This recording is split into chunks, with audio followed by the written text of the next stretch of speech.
ইউকসারুল Jahl, মূর্খতা বেড়ে যাবে। মূর্খতা বাড়তেছে না?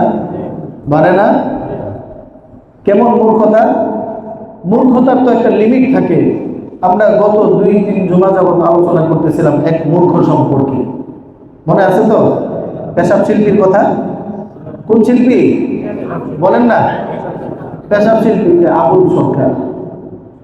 এই পেশাব শিল্পীর একটা বক্তব্য আমি শুনলাম। সে বলতেছে আল্লাহ নাকি কোরআনে বলছেন নাচানাচি করার জন্য। নাউযুবিল্লাহ বলবেন না? আরো আসতে বলেন নাউযুবিল্লাহ। আল্লাহ কোরআনে নাচানাচির কথা বলছে?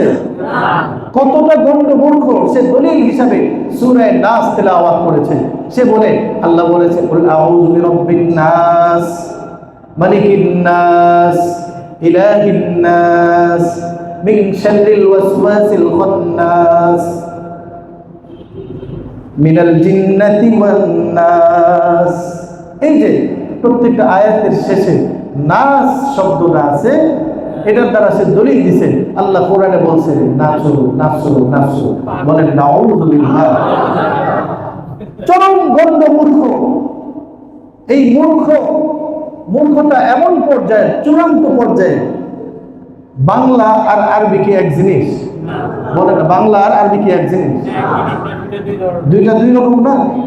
বাংলা কথার অর্থ একরকম আর আরবি কথার আরেক রকম অর্থ হবে না স্বাভাবিকভাবে। সে ওই নাচ মানে মনে করে কি আল্লাহ নাচতে বলছে। বাংলা আর আরবি তো এক জিনিস না। বাংলাতে আরবি হচ্ছে এরকম, একটা হরফ যদি পরিবর্তন হয় অর্থের মধ্যে পরিবর্তন চলে আসে। আমরা পড়ি না কুল হুয়াল্লাহু আহাদ, বলি না?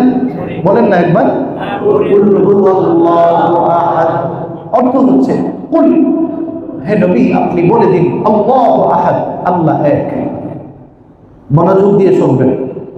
এখন যদি কোনো ব্যক্তি এই কফ, বড় কফের জায়গায় ছোট কাফ, কাফ কিন্তু দুইটা, কফ একটা কাফ একটা, তো বড় কফের জায়গায় কুল হুয়াল্লাহ যদি না বলে, যদি কেউ বলে যে কুল হুয়াল্লাহ, বড় কফ না বলে ছোট কফ বলল, ছোট কাফ বলল, তখন অর্থ হয়ে যাবে এমন যে কুল হুয়াল্লাহু আহাদ, আল্লাহ এক, আল্লাহকে খায়া ফেলাও। বলেন নাউযুবিল্লাহ।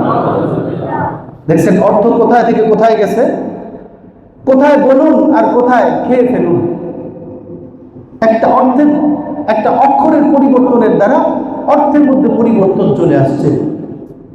আর ওই গণ্ড মূর্খ সে ওই যে নাচ, নাচ পুরো একটা শব্দ, পুরো শব্দটা একটা অক্ষর না, পুরো একটা শব্দকে সে বাংলাতে ব্যাখ্যা করে দিছে। নাচ মানে হচ্ছে নাচো। বলে নাউযুবিল্লাহ। নাচ শব্দের শাব্দিক অর্থ হচ্ছে, আবিধানিক অর্থ হচ্ছে মানুষ। নাচ দ্বারা এখানে উদ্দেশ্য কি? বলেন না, নাচ দ্বারা উদ্দেশ্য কি? মানুষ উদ্দেশ্য। আর সে বলতেছে নাচ দ্বারা এখানে অর্থ হচ্ছে নাচানাচি করা। কেমন গণ্ড মূর্খ! ওই যে এক লোকের ব্যাপারে আমরা ছোটবেলায় গল্প শুনেছিলাম।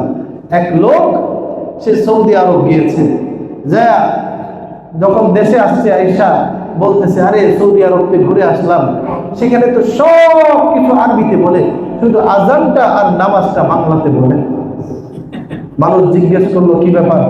সবকিছু আরবিতে বলে, আজান আর নামাজ বাংলা, তুমি বুঝলা কিভাবে? এইভাবে বুঝলাম, আমাদের দেশে আজান যেইভাবে দেয়, নামাজ যেইভাবে পড়ায়, সৌদি আরবেও আজান ঠিক সেইভাবেই দেয়, নামাজ ঠিক সেইভাবেই পড়ায়। সুতরাং বোঝা গেল এটা বাংলা আর বাকি সব আরবি। কথা বুঝছেন তো নাকি? তো এই লোক যেমন মূর্খতার চূড়ান্ত পর্যায়ে পৌঁছে আছে, ওই পেশাব শিল্পী আবুল সরকার সেও তার চাইতে আরো চূড়ান্ত পর্যায়ে গণ্ড মূর্খ হয়ে বসে আছে। চিৎকার দিয়ে বলেন কথা ঠিক কিনা? এই সমস্ত মূর্খদের কথায় কান দিলে চলবে? এই সমস্ত মূর্খদেরকে সমর্থন করা যাবে? এই সমস্ত মূর্খদেরকে সাপোর্ট করা যাবে? এই সমস্ত মূর্খরা আল্লাহ এবং তার হাবিবকে নিয়ে, কোরআন এবং সুন্নাহকে নিয়ে যদি কোনো বিসংকার করে, তাহলে তাদের দাঁত ভাঙা জবাব দেওয়ার জন্য মুসলমান সদা সর্বদা প্রস্তুত থাকবেন তো ইনশাআল্লাহ? মনে থাকে না, সদা সর্বদা আল্লাহকে যে নিয়ে কথা বলে, কটূক্তি করে, আল্লাহকে যে গালি দেয়, তাকে কোনোভাবে ছাড় দেওয়া যায় না, তাকে কোনোভাবে সমর্থন করা যায় না।